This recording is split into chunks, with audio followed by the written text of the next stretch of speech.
Welcome to the Property Management Mastermind Show with your host, Brad Larson. Brad owns one of the fastest growing property management companies in San Antonio, Texas. This podcast is for property managers by property managers. You'll hear from industry-leading professionals on best practices, new ideas, success stories, and lessons learned. This is your opportunity to learn about the latest industry buzz surrounding property management, as well as tips and strategies to improve your business. Now here's your host, Brad Larson. Hello everyone, this is Brad Larson, host of the Property Management Mastermind podcast. To see a complete list of the offers and discounts we have worked to provide, visit our website at propertymanagementmastermind.com. In there you will find additional discounts from Tenant Turner, Citizen Home Solutions, PMW websites, and several others. Also be sure to check out our Seminar and Conferences tab, where we highlight different conferences going around the country, business and property management related. Lastly, be sure to seek out the Facebook group we have started and become a member. In that group, the PM community at large, to include vendors, are welcome to join. Hello everybody, and welcome to another episode of the Property Management Mastermind Show. In today's show, I have Bob Walters from Australia. He is the founder and Godfather of LPMA, which is the leading property managers, used to be, of Australia.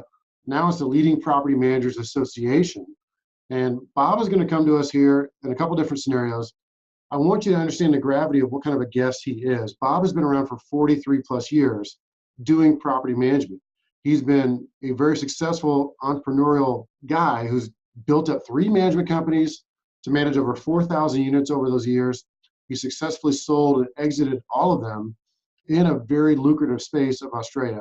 So his background is beyond recourse. I mean, it's just amazing that I got him on the show.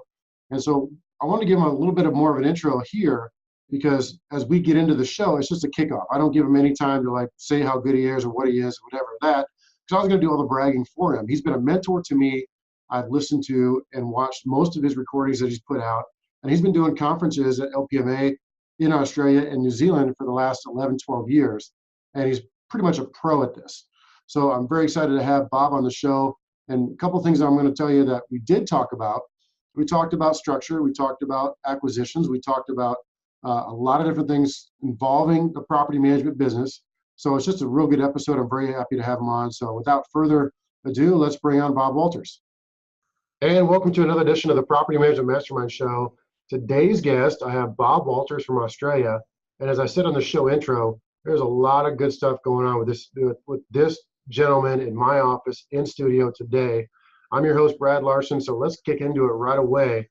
We're talking about things that are relevant to the property management industry, and I'm very honored again to have Bob here, being able to talk to us more about some of the things that are going to be relevant to the group. And so we had a couple notes we wrote down. Bob and I came up with a good kind of a show structure to kick this around. And the first thing we want to talk about are the 5 S's of property management. So with that, I'd like to introduce Bob Walters, and we can kick right into the 5 S's. Bob, how are you doing today? Yeah, good day, everybody. It's great to be in San Antonio, Texas, and talking to American property management professionals. So yes, let's talk about the 5 S's of property management. In that case, it's structure, it's strategy, it's systems, it's service, and it's standards. Excellent. So let's dive into all those, because it's an easy thing to remember those, the 5 S's.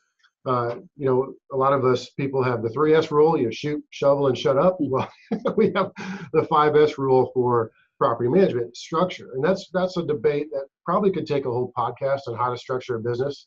And I'm going to paraphrase this and let Bob take it over. Is there's no right or wrong way to structure your business. You got to do whatever you got to do to delight your clients. Bob, please expand on that. Yes, I certainly, in 44 years in the industry, I've been asked countless times, what's the right staffing structure to have for a property management business? And the answer is now, there is no best or right staffing structure. It's really, how many staff do I need in my team to delight the clients and still make an acceptable profit for the owners of the business? That's a great point, because we're seeing this bouncing around a lot. Even at the most recent conference, there was a discussion on structuring your business. Now, we do portfolio management-based structuring. It's modeled after Andrew Reese, who is an LPMA member, who is one of the gentlemen you brought in to help speak at some of your conferences you put on. We subscribe to that model, but there's also some merit and departmental based, and there's also a hybrid, and then there's also a squad method. There's all kinds of ways to structure it. But I think the bottom line is exactly what you said. It's a matter of what you can do inside of your business to delight your clients. And we could talk all day about structure, about what we do, how it works. We could talk about departmental, how that's supposed to work. But I think the bottom line is relevant nonetheless. It does tie into one of the other S's we would kick into is systems. Having good systems for everything you do is a great thing to say in cliche form, a lot different to execute in person. So Bob, a few words on that. Yeah, a few words on systems. It's still hard to imagine in 2018 that there are so many property management businesses that ride by the seat of their pants in terms of not having properly documented systems and processes. And so, in my view, property management is mostly process work. It needs properly documented processes mapped out. Of course, those processes need to be properly trained to the team. And of course, there needs to be a compliance tool there to make sure that all those systems and processes are followed, because you can have the best procedure manual on the planet, but if you don't have someone there ensuring proper compliance, then it's worthless. That's a great point on the process work, because a lot of us are doing the same things over and over and over again. You are executing a lease agreement, you move in a tenant, the tenant's paying rent, the tenant moves out, you do an inspection, you roll over the home, you execute a new lease agreement. That whole life cycle just goes round and round forever and ever. And having systems around that built in to ensure that the processes are catching up to what you're doing in big theory, I love it. I mean, it's commonplace 101, but it ties into the 5 S's of property management. Mm-hmm. The next one is strategy. So please go on that one. Yes, well, once again, it's a pretty interesting industry we're in, or certainly where I come from in Australia and New Zealand. We've been banging the drum about having a properly documented business plan for a business and a properly prepared budget. We've been banging that drum for decades down there, and still, when I go into offices as a consultant, one of the first things I ask for is a copy of their current business plan and a copy of their budget. And it's like me asking for a $2 note. I mean, you just don't see them. Sure. You came to the office today. You saw our inventory meeting. We do a weekly inventory meeting here at the office. And the strategy that I shared with you guys is we did that strategic planning session a couple months ago with Scott Fritz, who wrote the 40-hour work year. He's a solid consultant as they get for the property management business, because he's actually a member of NARPM and he's actually looking to buy and own management companies. But we went through the whole strategy of it, and we came up with a 5-year goal, which you saw, and you saw some of our mission, our vision, our values inside of that. So I think we're handling the strategy side okay. I mean, there's always room for improvement. The budgeting is something that we're fairly weak at. We've done projections. We have a budget in mind, but we've never actually documented a budget. So I think that's something we should improve on, because you're exactly right. If you don't have a budget to match your strategy, you're just kind of like flying from the seat of your pants, not really having any sort of direction. What do you think on that? Yeah, well, if I could look at the typical goal of the property management business owner in Australia and New Zealand, when you go in, you find that their number one goal is they want to grow bigger, and and let's say they want to have net growth of say 100 doors in the next 12 months. And so I then ask the next question is, okay, well, how are you going to get there? And that's where they start to stumble and fall, because they haven't properly documented out that goal. And importantly, unless you've got a budget to do it, then it's entirely wishful thinking. Mm-hmm. Having one goal in mind, just to make sure at least you have something on paper. We do our annual goal setting session every year. And this year, I think I came up with like 6 pages. I mean, it's everything from personal goals, marriage goals, to you also have business goals. And I broke it down to division inside of our businesses, director of marketing, our maintenance team, our general manager. I broke down those goals. So that set up the strategy to do that growth planning session. And what you mentioned just a second ago, I'm going to grow 100 doors. Well, that's not taking into account your losses. So really, you want to add 120 doors take into account your losses of, let's say, 20 a year for fun, but you really end up with a net growth of 100. So a lot of times you think you want to grow 100 doors, but you got to figure out, okay, you're going to have losses inside of there. What are the numbers that you always typically tell people for planning losses every year? Well, certainly in my part of the world, the property management business is always a leaking bucket. You've got to keep topping it up all the time. But when it comes to attrition, certainly where I come from in Australia, attrition is usually sitting between 5 and 15% per year. So between 5 and 15% of your bucket is going to empty out each year that needs to be replaced. Yeah, we have been seeing 20% the last couple of years. Now, it's not like we're doing anything wrong. It's just the sales. We have a lot of reluctant landlords in this market. And when the sales market's good and they have an opportunity to sell, they're selling. So if you consider that a loss, okay, maybe. But as we talked about in the meeting, we track good, neutral, and bad losses. Good losses are being, of course, if we sell the home. Neutral losses are the owner moves back in or the owner sells with another agent who's their cousin. Okay, that's a neutral loss. We didn't do anything wrong. And of course, you have your bad losses, which we're trying to always get better on and improve to ensure that we don't have many bad losses. But the attrition rate is something you have to take into account on your strategy, which affects your goal setting, and they kind of go hand in hand. And then the last thing we want to touch on the 5 S's are the standards. So hit me up with that. Standards for me are personal performance standards and company performance standards.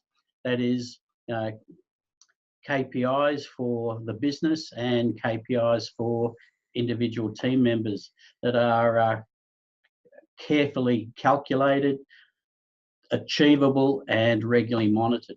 The KPIs, the key performance KPIs. Indicators, the standards. A lot of things going on in my head there because we have our own metrics that we produce that we like to see. There's not a lot of KPIs necessarily for each team member because if they lease a home in 31 days versus 30 days, we don't cut their arms off. But there's got to be some standards. So, for example, 21-day occupancy check. All of our portfolio managers are demanded that if a home sits vacant for 21 days, they have to go and visit the home. So they do a quick walkthrough just to make sure the power's on, just make sure that a homeless person hasn't moved in, there's no flooding. They have to do that every 21 days so that it behooves them to try and rent that home quicker so they don't have to do that type of a walkthrough. And of course, they're incentivized by the way that we do a revenue share type of a structure, as you would say. And so the revenue share ties in, and we've talked about that in other podcast episodes. And so that's the 5 S's of property management. And I did a lot of the talking there because, as you may have known from my intro, Bob is a mentor to me. He's been around for 44 years doing property management. They started the LPMA faction in Australia and New Zealand, and they've been teaching this stuff via seminars for years and years and years. And he's also built and sold management companies. I mean, he is the guy that built up, I think, 3 of them. Yeah, I've built 3 property management businesses over my career, each adding up to a total of now about 4,500 properties. That's a lot. I'd like to hear another war story. So tell me about you built one up and then you sold it for X and you ran to the hills. Well, let me talk about the first one I built up. That was during the 80s. And I built it up to 1,000. And then at that stage, I was feeling totally burnt out because property management companies in Australia are very, very valuable, more valuable than they are in the US. And so I'd gone hard. I'd built up 1,000 doors, feeling totally burnt out. And then I sold out to one of my landlord clients who happened to be a chartered accountant. And fatal mistake I made was to finance him some of the purchase price without taking proper security. That's what can happen to you when you're stressed, is that you do stupid things. So I financed a chunk of the purchase price of the company to him, so it didn't take security. I found a couple of years later he was losing properties left, right and centre, and he then couldn't pay me back. So that was an ugly war story. That's a lesson learned that we all like to hear, because that's from the real world. It's something you've done in the past. I can listen to those all day, especially if we dove into that even further, like how do you design the acquisition or sale?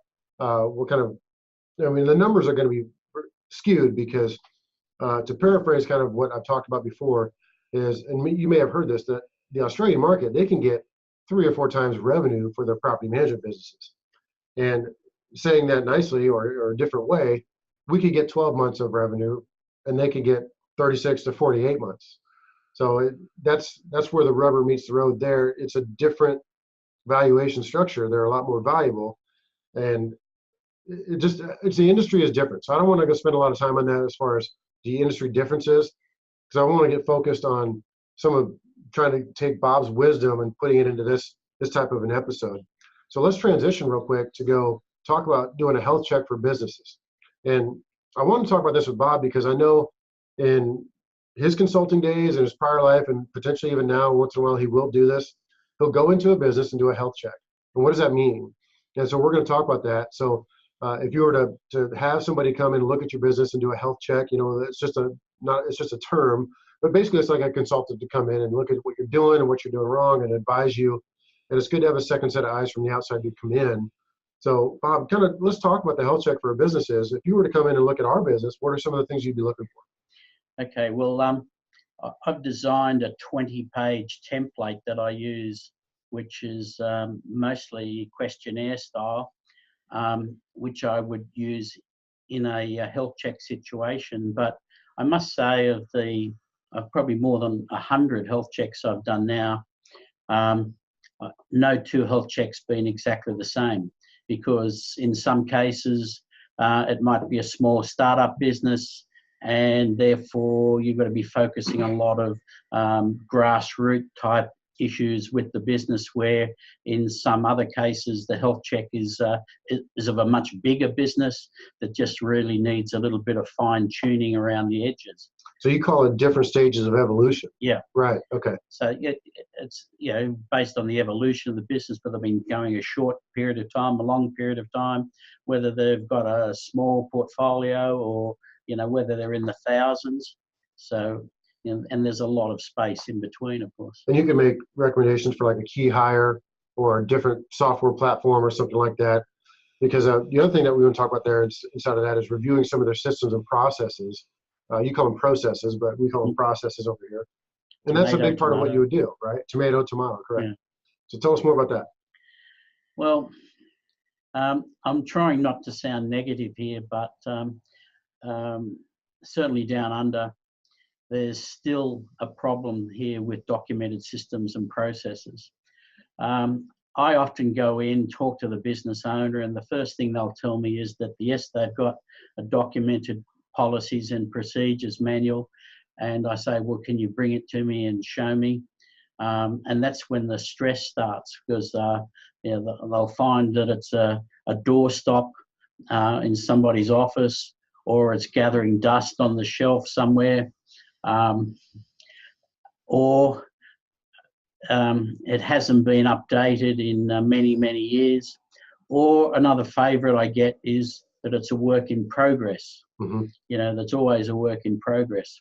They start to do a policies and procedures manual, but then they lose their focus and just focus on all the day-to-day swamp work. And in some cases, some small business owners say that they'll get systemized when they get bigger, which is probably one of the craziest things you'd ever hear in your life. That's true. How about getting systemized now, so then when you grow bigger, it's not going to be quite as painful. One of the things that we had a goal for in 2018, as I was sharing it with you earlier, is we want to get the CRMC designation, which is the Certified Residential Management Company designation. It's a company designation through NARPM, and one of our goals is to get through that. And you had a very good point, and this is the difference in the market, because it's kind of a fun topic to discuss. You weren't being necessarily negative, but you said, well, what does a designation do for you? And as I mentioned, really for us, for owners looking at us, for tenants looking at us, a designation does hardly anything. But the CRMC checklist itself is that playbook to get to those processes we're talking about, where some of the systems and processes are documented, because that CRMC checklist is like 10 or 12 pages long. And the first thing it's going to ask for you is like what you would ask for in a health check is, show me your policies and procedures manual for this. And then show me your policies and procedures manual for that. And it's really a great thing to go through, even if you don't have anywhere, have the inkling to even get that designation.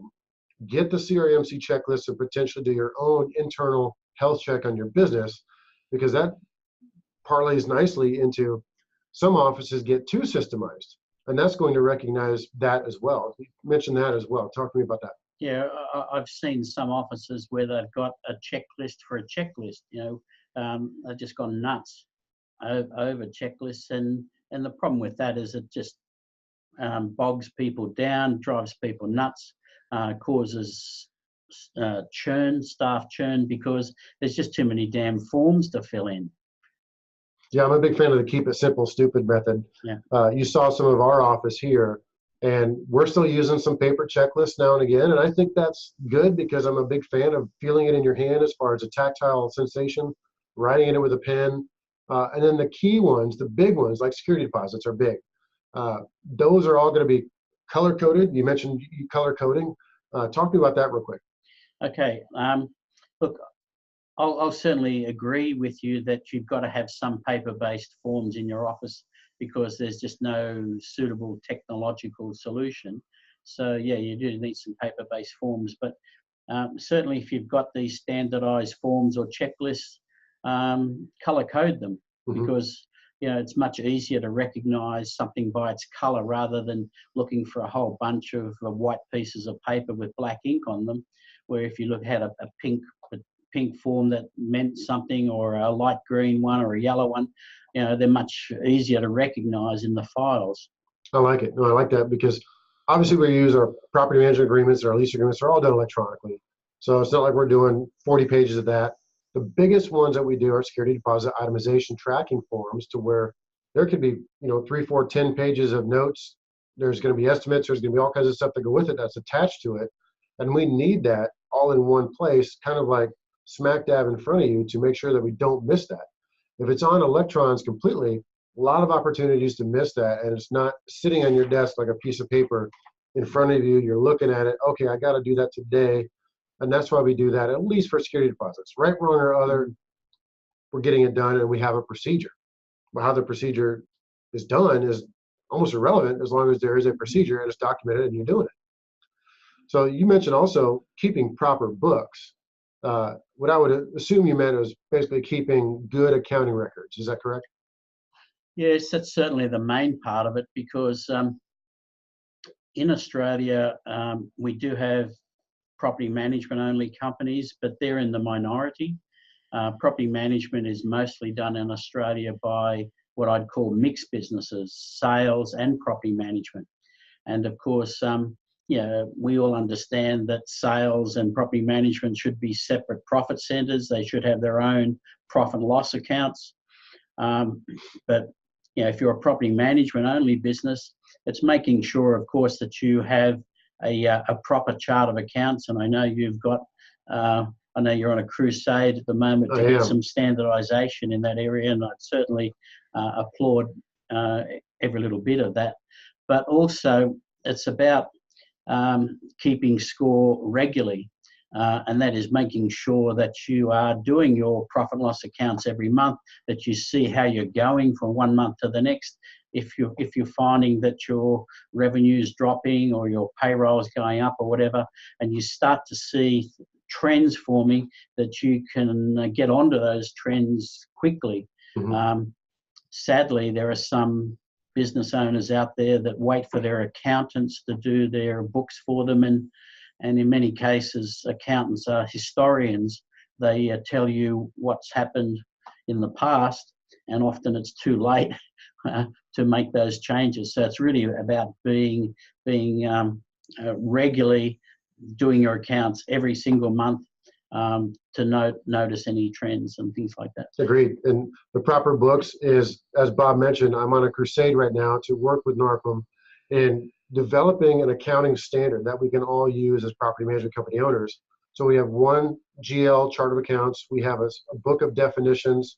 We have a book of ranges. It's basically the playbook. It's the language of numbers. And I think we can standardize that across the industry. And it starts with exactly what he's talking about in a health check is keeping proper score. So if we understand how to keep proper score and what the definition of keeping proper score is, it's going to help the entire industry as a whole. And so then at the end of the day, Bob and I, if we're on the same accounting standard, we'll call that whatever standard you want. We can call it the property management accounting standard, whatever name you think of it. If we're on the same standard language, we can compare apples to apples, and the ranges are going to pop out of that. Wow, my staffing range is 48%. Bob, what's your staffing range over there? Well, we're at 52%. That seems a little bit high. What are you doing? And then we can start digging into the actual numbers to say, well, yeah, we're staffed high because we're poised for growth. We're overstaffed by one because we know we're going to add X number of homes this year. And it's a staircase, that whole staffing thing. We could spend a whole podcast on that too. But go ahead. And there's also this wild card in there too about owners' drawings.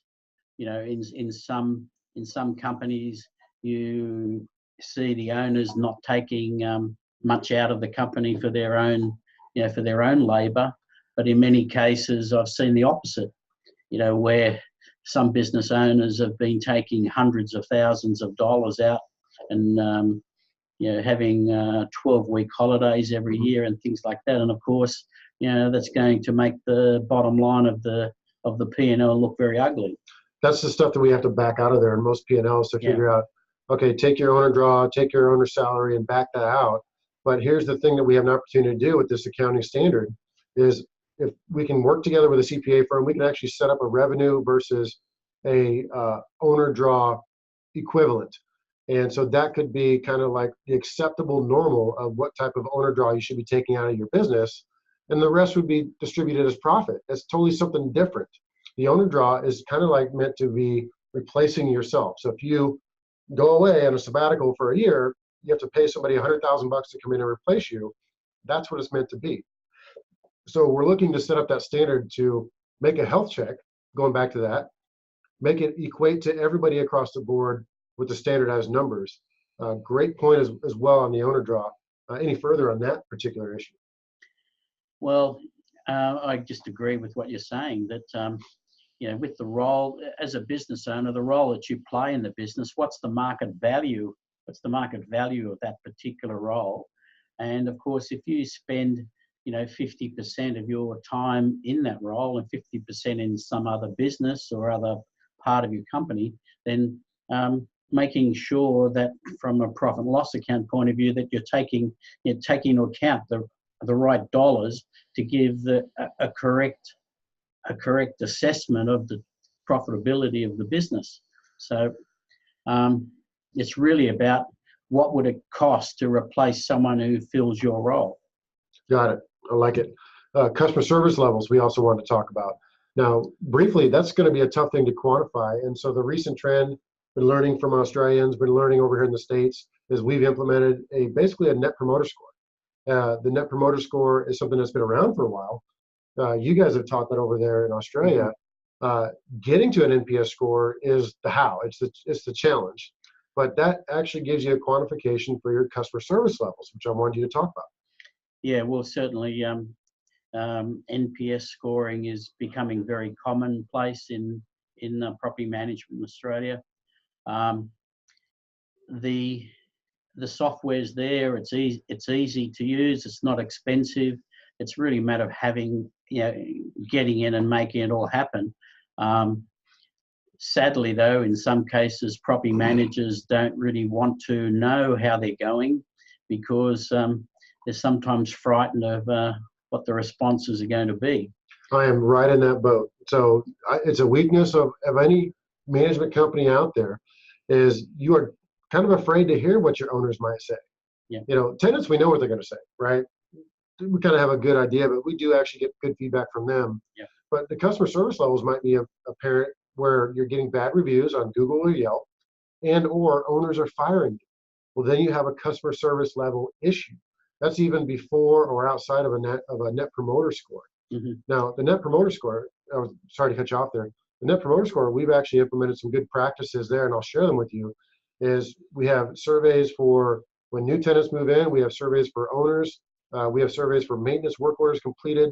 But we're calling these people, talking to them via phone to get a couple questions answered, which actually equate to a Net Promoter Score, which goes into our metrics tracking, which is something that we can look at month to month to see if we're improving or we're going down in our levels of service.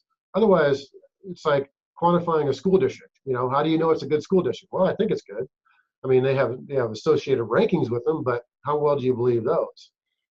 You were going to say something a second ago. Yeah, what I was going to talk about was in that customer service area was, in my view, the importance of customer service standards in a property management business, or you might call it a customer service charter. And that is where you actually document out minimum expectations that clients will have of the company, and you use it and give it out to clients when they first come on board to say, well, when you deal with us, this is the minimum you can expect from us from a customer service point of view. And you go into things like, response times for phone calls, emails, how many times a week you're going to be showing the property for rent and all, and it drills into the specific functions of property management and documents it all, and you sign down the bottom. It's a charter that everybody in the team agrees to adhere to. Everybody is trained to it. It's a KPI that the customer service charter is followed, and of course it's used for marketing purposes. That's something we're not doing. That's a weakness of ours. Andy Props implemented this up in his business in Park Place, Idaho. Park Place, the company in Idaho, and Andy's a past NARPM president, and he has that, and I'm really impressed with it. That's a weakness. We have not implemented anything like that.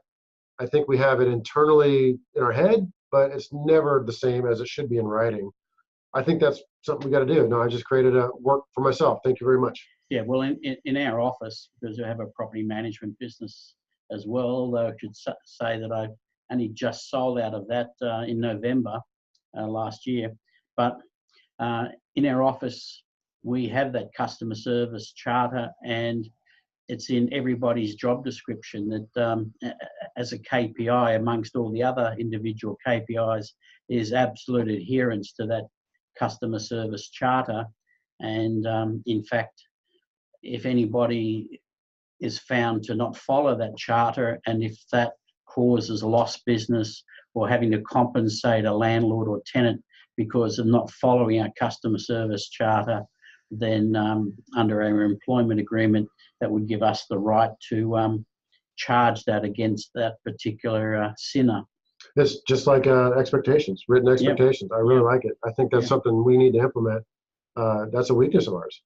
So the other thing you're going to be looking for in a health check is the marketing materials, such as what kind of services they're offering on their website, how does it look, and of course, you even talking about printed materials. So tell me some more about that. Yeah, part of the health check that I do is not only to look at their online marketing, but in terms of basically all their marketing collateral. So when they get an inquiry for their services, what do they send out to people? What do they show people in a face-to-face listing presentation? Their client proposal documents, their rental appraisal documents, basically everything to do with their marketing, we take a good look at. That's good, because then you can advise them to say, you're a little weak in this, you're a little strong here. If you're going to walk into a home, for example, we have pretty decent marketing materials. I might actually have you look at some of ours, but when we walk into a business development appointment, we have our own custom folders. We have a written marketing plan on a slick. On the backside of that, we actually have a checklist of what we want to look for in the home. So there's things that we go through with the owner, so we don't just walk in there with a pen and a scratch pad to say, well, tell me about your house. Tell me what's up. What's your situation? People don't want to see that. They want to actually have a written plan in place. And even if you never talk about it, it's certainly impressive to walk in with it. Yeah, and sadly, in a lot of offices, their marketing materials are somewhat uncompelling. When often they're rattling off features of their service rather than the benefits of their service. That's right. And in many cases, clients don't want to know, how up to date your technology is, because that has no interest to them. They just want to know, are you going to collect my tenant's money on time? Are you going to pay the bills on time? And you're going to pay me on time? What technology you use to drive that's irrelevant. Mm-hmm. Some people say, well, our business has been going for 100 years, so hire us because we've got, all these years of experience. But to me, experience means nothing unless it's that experience is converted to competency and success. Agreed. So let's transition. We were going to talk about some of the acquisitions and valuation stuff, but I think that's so broad in two different markets. I think we kind of touched on it earlier with the differences. Yeah, what I will say, okay. At the PM Grow Summit last week, when Jock McNeil and Mike Catalano were talking about things they look for in buying a property management company, I'd say 90% of the criteria that's used to buy a company is the same in Australia as it is in the US. And it does tie the in. multiples are different, yeah. But the due diligence process, the sort of things that we look for, exactly the same. And it ties into a health check, because essentially due diligence is coming into some other's business that you want to purchase or acquire or merge with, and doing a health check on their business. Yeah, and to talk to sellers, of people who are thinking about selling their company, well, certainly in Australia, and I assume it's the case in the US, where a home seller these days, commonly they'll get a property stylist in when they're marketing the property for sale to make the property look its best. Same sort of thing is happening now with property management companies going on the market for sale. Pardon me. So they're actually getting somebody. They're getting somebody to come in and do a potential health check, but then doctor some of those things up and package it for somebody to look at. To do a health check, but in order to style the property management business so it's going to get its best result and get maximum sale price. Yeah, it's business brokerage 101. I think that's pretty common. Yeah. One of the other things that we want to transition to this, we talked about going through some top 5 mistakes, or at least top 3. So depending on how much time we have, we want to spend on this, and we want to talk some more about that, Bob, because that's one of the most popular things I think people want to hear of is, what'd you screw up? So you're airing your dirty laundry, but then what can I learn from that screw up? Yeah. Certainly in 44 years, I would have made hundreds of mistakes, some massive, some not so massive. And I look back and laugh at them now, but at the time they happened, they were certainly not funny. I've been in situations in my early career and starting up a business where I was, sometimes wondering whether I'd make payroll, whether I'd had enough cash flow coming in to be able to afford the wages and things like that.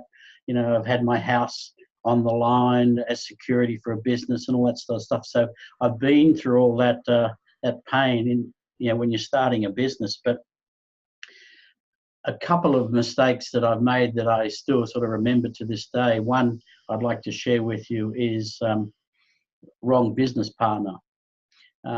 In a past business venture, I went into partnership with someone, and it certainly didn't work out, and it got extremely ugly, and even got to a stage of litigation. So the word of warning I'd give you out there, if you're looking at taking on a partner, is really do a massive amount of due diligence on that partner and make sure. It's like a marriage. Make sure that you're compatible, that you've got complementary skills, that you're not going to be stepping on each other's toes, your roles, separate, independent roles, and that people are going to put an equal amount of work in, or if they're not, that what you take out of the business will be commensurate with the amount of effort you're putting into it. Yeah. I got a war story there for you, an actual real world. So this was about a dozen years ago. and I was just getting into sales in San Antonio. I left the military and started here in '03. Around '05, I decided to purchase 2 of the franchises from Exit Realty. And we purchased one. I went in with a partnership.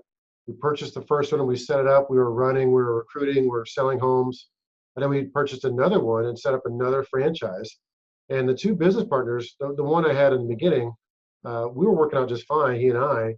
And then we decided to bring in an office manager who was a 3rd business partner. So now we have 3 partners that own 2 brokerages, not uncommon.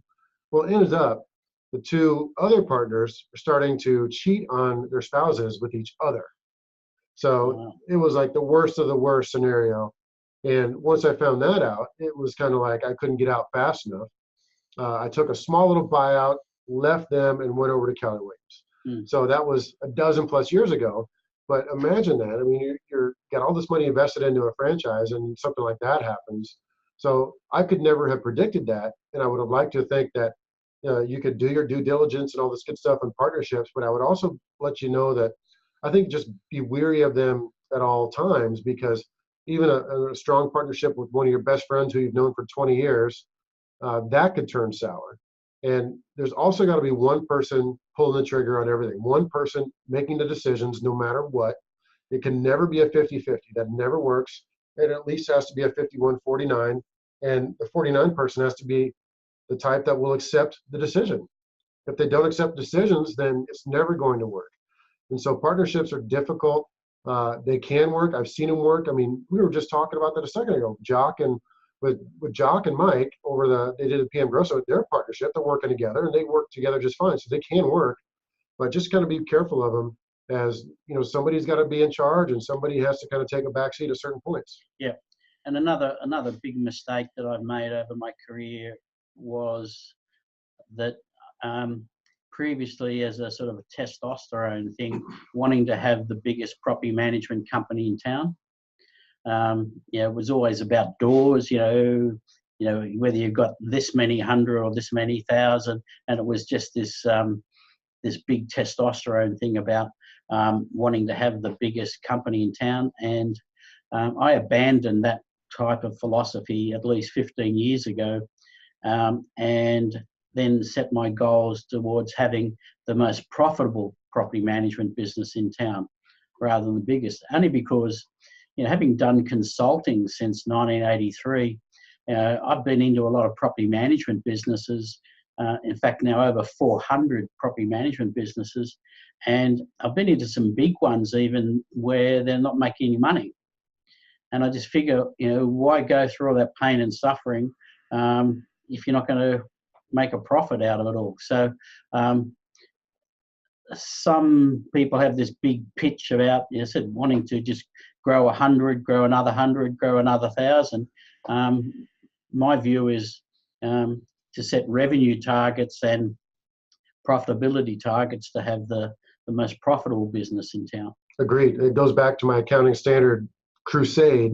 Is what I want to see happen is people, instead of us having a conversation at a mixer or a conference and you say, how many doors do you manage? How many doors do you manage? It turns out to be a measuring contest. And versus does it happen over here? It happens all the time. It happens everywhere. And people don't tell the truth anyway about their numbers. That is more true than you know. And he would know, but I'm just saying, I'm seeing that more and more as we go through the marketplace, is property management companies exaggerate. And I have never been one to do that. I think if you asked me today how many homes we manage, I would probably tell you within 1%. It's going to be a certain range, and that's going to be pretty spot on. Versus, I think we managed 20,000. I forget this week. I don't know. And I've got to tell you a quick story about that. As I mentioned, the most property management in Australia is done by mixed businesses, sales and property management. And in many cases, those businesses are owned by salespeople or ex-salespeople. Anyway, I went in to do a health check of a business in Sydney, Australia. And in the first 5 minutes, the business owner told me he had 400 properties under management. And I said, okay, that's good. after going back through his property management software, I came back into his office in 30 minutes and said he had 260. There were 400 properties showing in the software, but there are only 260 occupied properties. And of course, what was happening is property managers were losing properties from management. They weren't taking them out of the software, and they're still just sitting there. And this owner didn't know anything about what was going on. Tracking through recollection. Yeah. Yeah, and that company then needed major surgery to put proper systems and processes and checks and balances in so that he could keep his finger on the pulse of what's going on in the business. I think one of the best metrics that we could eventually use, and it's going to be potentially part of that accounting standardization that, again, I'm on the crusade for, is the best metric that it's going to produce, I'm hoping, is that it's going to give you a profitability per door metric. And we're all going to be speaking the same equation at that point, to where you take this, divide by this, equals this, minus this. There's your metric. And that should be per month. So it could be X dollars, X plus 10, X plus 20, whatever dollars per month profit you're making per door should be the measuring stick metric that everybody wants to talk about. So I don't care if you manage 10,000 doors and you make 4 cents of profit per door, versus if you're managing 100 doors and you're making $85 in profit per door. That's really the measuring stick that we want to get after. So I'm hoping that as we get further along in that project, we can start to develop those 5 to 6 to 7 key metrics that everybody needs to know about their business, and make that the top 6 or 7 that you're looking at daily. Oh, and one bell ringer too, in terms of mistakes I've made over my career, was taking too long to realize that property managers are not the kind of people to grow your business. Because when I was starting off in the business, I went to the business college that taught you what you needed to be taught in order to get a license. And in many cases, the lecturers in those courses were unsuccessful people, or people that were burnouts that had to teach now to make ends meet, that couldn't make it in business anymore. Anyway, so I was taught back then that property managers, one of the roles of property management was prospecting for new business. And of course, it took me too long to realize that business development is a selling activity. It's got to be in the hands of sales type people, not in the hands of property managers. Mm-hmm. To me, it's like the car dealership analogy. Whereas, who do you put on the floor to sell cars? You put sales agents on the floor to sell cars. You don't put mechanics on the showroom floor. And likewise, you don't put salespeople in the workshop. Yep. So it's really about these two independent skill sets that I have now. I know there are some exceptions. I know that there are some property managers out there who are also good at selling. And for those business owners listening to this program, if you ever get a property manager in your team that has those mechanic type skills to be able to effectively manage properties, but can also sell, then you've got to love that person. Nail their feet to the floor, whatever you need to do to keep them, make them happy, because having that twin skill set is very unique. So really, other than that, business development's about selling and hiring salespeople to do the rent roll, the business growth side of things. Agreed. Got to have good business development staff. That's one of the things that I've learned from the Australians, is having a BDM. And you're exactly right about that. The portfolio manager type, the personality type that you're going to get for a property manager, they are not going to go sell your product. They're not going to go sell your service. They might by sheer chance on a impromptu meeting, for example. But I know this for a fact because we had some large incentives going for our property managers to add in more doors by acquiring a new owner, quite large incentives. And the number they acquired through that time frame of a good 18 months was next to zero. Might have been 1 or 2, but it was next to zero because that's just not their personality. And so once we added business development focused staff, that's when our growth really started to take off. So that's a good one to bring up. Okay. Well, good. That's been fantastic. We could probably go on for that, another 30 or 40 minutes on the podcast, but let's let's call it good from here. We've been running for a good long time. Bob, any parting words while we end this up? No, except to say, having come over to the US for probably the last 15 years on and off, to speak at NAPM events and some other various state property management conferences and so on. Certainly I found 15 years ago that there was a fairly big gap between the way property management's done in Australia versus the way it's done in the US. And I'd like to think that we were sort of well in front of you in the past, but I've got to say that gap is narrowing right down now. There are some things that we do better in property management in Australia, and there are certainly some aspects of property management that are done better in the USA. So, there's only a struck match now between, I think, the standards and the level of professionalism in America versus Australia. Well, I appreciate that. We've always been kind of chasing you guys. The conference that you invited me to last year, I got to speak at, I was blown away with the level of participation from the members. It was a different level than I've seen before. That phenomenal conference, great time. So if anybody would ever be interested in going to an LPMA conference, be sure you go, because Bob is the person that actually started that. And he's the guy that put that on the ground, and they made it run, and they built it up to something that's really, really awesome. Any conference here in the States, we're chasing what their standard is. Yeah, and so if anyone's interested in coming to Australia for any of our conferences, we've got 3 major ones on in Australia and another one in New Zealand. So just go to lpma.com and the information's there. Awesome. So how would we get in touch with you if we needed to chat up with Bob? If you want to talk to me at any stage, it's a very simple email to remember, bob@lpma.com. That's a tough one. I don't know about that. We may have to put that in the show notes. Yeah. Well, thanks again for being here, Bob. It's been a great episode. You are a mentor and a friend to me, and I really appreciate everything you've done. And thank you so much again for being here. You could hug me later. We will not do that. All right. Bye, everybody. Okay, bye. This has been a podcast episode by PropertyManagementProductions.com.